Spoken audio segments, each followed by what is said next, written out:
What if you want to disable a system user or agent that's in your account?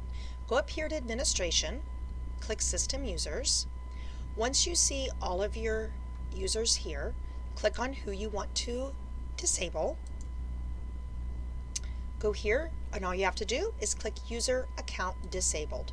Remember to save it, but now once you go back to your list, they will no longer show up on that list. What happens to that data of the user if you disable them?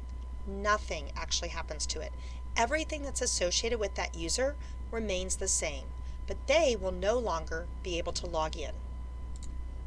Now, if you want to locate that user in the system again, just go up here to the three little dots, click Show All Users, and now anyone that has been disabled is back here on your list. Once you leave and you come back to System Users, they will be gone again if you have disabled them. Now let's say you want to enable that agent again. They've come back and they're going to work again. Click them, go up here, enable them again, and click Save. However, the system will not add a user if they're using the same email name or email account.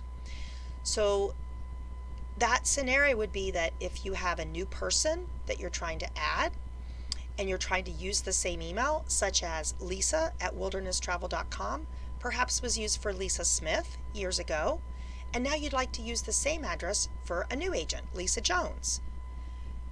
The new user will need a different email address, and that's to keep that already stored data separate. So in that case, you would just create a new email address that you can use for that new agent.